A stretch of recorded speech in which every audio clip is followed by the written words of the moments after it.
Hi guys, कैसे सब। Hope आप लोग सब अच्छे होंगे। मैं भी अच्छा हूँ। Today's topic is on love.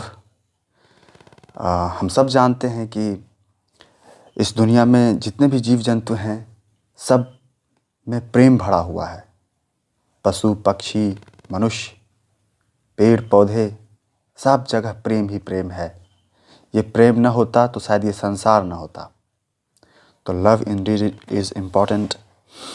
सो प्रेम तो ठीक है, सब जानते हैं। There is a way of caring, there is a way of helping attitude हैं। बट असली प्रेम मीन्स सच्चा प्रेम, ये क्या है? सच्चा प्रेम का जो वास्तविक स्वरूप है, मुझे ऐसा लगता है कि बहुतों को पता नहीं होगा। तो कुछ चीज़ मैं यहाँ पे फटाफट से बोल देना चाहता हूँ, ताकि आप लोग अगर if you are in love और if you are in infatuation, then you will correlate it to yourself. सबसे पहली बात तो लव में कोई शर्त नहीं होती, कोई कंडीशंस नहीं होते। Love is Indeed unconditional. इसका मतलब ये है कि विदाउट एनी कंडीशन आपको किसी को पसंद करना है, या अगर कोई किसी को विदाउट कंडीशन पसंद करता है तो वो सच्चा लव करता है। दूसरी बात, एक्सपेक्टेशंस बिल्कुल ज़ीरो होनी चाहिए। कि तुम अगर आप किसी को से मतलब एक्सपेक्टेशन लगा के बैठे हो, आपकी कुछ उम्मीदें हैं उस व्यक्ति से, तो इसका मतलब ये है कि आप उस व्यक्ति को अपने अकॉर्डिंग चाहते हो, विच इज़ नॉट गुड। क्योंकि सबकी अपनी लाइफ है, सब फ्री फील करना चाहते हैं, सब फ्रीडम में जीना चाहते हैं। तो अगर आप किसी पे एक्सपेक्टेशन थोप रहे हो, जाने या अनजाने, तो in fact you are just taking away freedom from him.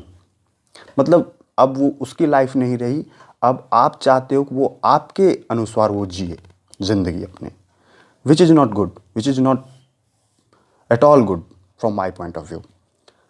तीसरी बात जो मैं कहूँगा कि कुछ भी अगर दो व्यक्ति के बीच में, जैसे दो व्यक्ति अगर आपस में प्रेम कर रहे हैं, उन दोनों के बीच में कोई ऐसी बात हो गई जिसके की वजह से बहुत सिचुएशंस ख़राब हो गई, तो हम एक दूसरे को ब्लेम करने लगते हैं कि तुम्हारी वजह से ये हो गया, तुम्हारी वजह से ये हो गया, which is wrong I think. Blame तो किसी पे करना ही नहीं चाहिए, कोई दोषारोपण नहीं होनी चाहिए, क्योंकि इंसान के साथ जो कुछ भी होता है वो उसके खुद के वजह से होता है, किसी दूसरे के पर्सन के वजह से नहीं होता है, चाहे वो उसका लव पार्टनर ही क्यों ना हो। थर्डली व्हेन आई कम, तो एक होता है ना कि तुम मुझसे प्यार करती हो, मैं भी तुमसे प्यार करता हूँ, तो तुम अब मेरी ही हो and you have to be mine throughout the whole life. ये मेरे हिसाब से I don't think is a good idea. अगर कोई ऐसा सोचता है तो ये सही नहीं है। क्यों? क्योंकि अगर आप किसी से प्रेम करते हो ना, तो आप उसको अपना बंधक बना के नहीं रखोगे। क्यों नहीं रखोगे? क्योंकि if you really love any person, तो आपको उसकी खुशी दिखेगी, और वो अगर किसी और के साथ खुश है या मजबूरन उसे किसी और के पास जाना पड़ रहा है, then also you will be okay with it. आप उसे उसकी मर्जी पर जीने के लिए छोड़ दोगे कि ठीक है, अगर तू उधर जा रहा है या जा रही है तो अच्छा है, I don't have any issues with that. खुश रहो, अच्छे से रहो, that should be your internal feeling for that person. Next आते हैं कि कोई ज़रूरी नहीं है कि कोई अगर किसी व्यक्ति से आप प्रेम करते हैं तो वो आपके साथ ही रहे, लिव इन में रहे। लॉन्ग डिस्टेंस रिलेशनशिप भी कई बार होते हैं जहाँ पर भी बहुत प्रेम होता है लेकिन दोनों लोग साथ नहीं रहते। तो साथ रहना is not compulsory. Again I am repeating the sentence, आपके साथ वो रहे ये कोई ज़रूरी नहीं है। अगर साथ नहीं भी है तब भी अगर आप उस व्यक्ति से प्रेम करते हैं, then you are in true love. Next, जहाँ पे जिस प्यार में जेलसी की भावना आ गई, ईर्ष्या की भावना आ गई, तो आप कहाँ उस व्यक्ति से प्रेम कर रहे हो? फिर तो आप उल्टा काम कर रहे हो। प्रेम का उल्टा होता है जेलसी, लव का उल्टा होता है जेलस। जहाँ पे प्रेम है वहाँ ईर्ष्या की कोई जगह नहीं है, और जहाँ ईर्ष्या तो वहाँ प्रेम हो नहीं सकता। This is real fact, you have to consider. Next, there should not be fear in love. अगर आप किसी से प्रेम करते हो तो फिर डरते किस बात के हो? सोसाइटी, फैमिली, पेरेंट्स, और पता नहीं फ्यूचर से लेके पास्ट से लेके पता नहीं कहाँ कहाँ तक लोग चले जाते हैं। अरे इतना कोई डरेगा तो फिर प्यार का खाक करेगा वो?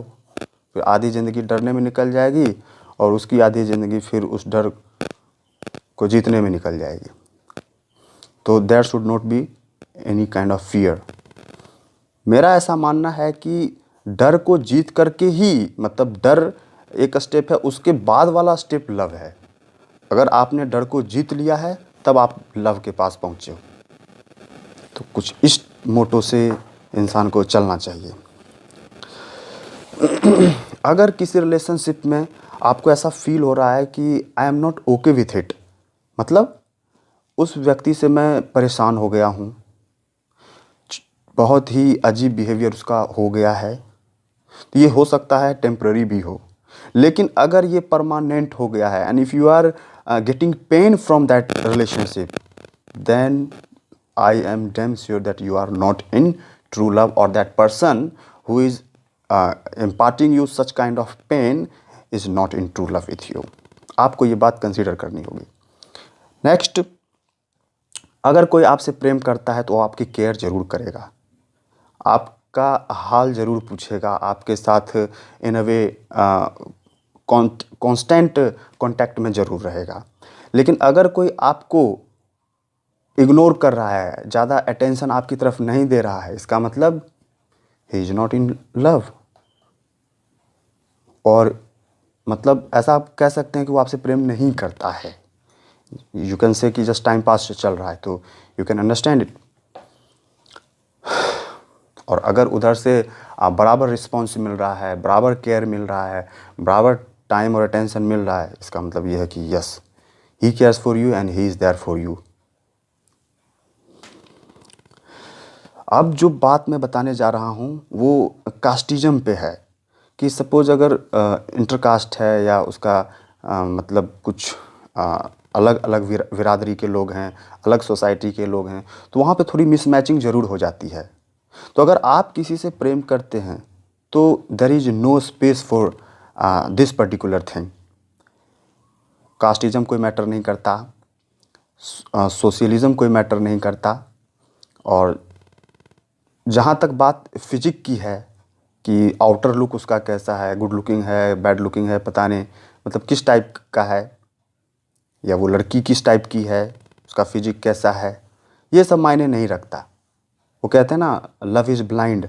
तो मुझे ऐसा लगता है कि इन्हीं मामलों में ऐसा बोला गया है, क्योंकि हो सकता है दूर से अगर कोई पर्सन आप कपल्स को देखे तो वो ये कहे कि ये दोनों कैसे एक साथ हैं। तो अगर आप दूसरे के बातों पे गौर करोगे तो फिर आपका लव लव नहीं है, फिर वो कुछ अलग ही है। लाख दुनिया कुछ सोचे, लाख कोई कुछ समझे कि कुछ दोनों एक जैसे नहीं है, या दोनों एक दूसरे के लिए नहीं है, ज़मीन और आसमान का अंतर है, तो पर भी उन पे तो अगर आप ध्यान दे रहे हो तो इसका मतलब you don't love each other actually. और अगर इन सब चीज़ों को झेल करके भी अगर आप दोनों में एकदम वो वाला अट्रैक्शन है कि मतलब, तो फिर पूरी दुनिया एक साइड खड़ी हो जाए और आप एक साइड रहोगे, आपको किसी से कोई फ़र्क नहीं पड़ेगा और कोई आपको अलग नहीं कर सकता। तो ये कुछ पॉइंट्स हैं जिसको कि आप अपने से रिलेट कर सकते हो कि अगर ये क्वालिटी आप में अगर है, तो जितनी ज़्यादा मात्रा में ये सब क्वालिटी आपके अंदर है, इसका मतलब आप उतने ही सच्चे लवर हो। यू कैन कंसिडर, ये कोई एक टेस्ट है, आप अपने आप को टेस्ट कर सकते हो। Thank you very much.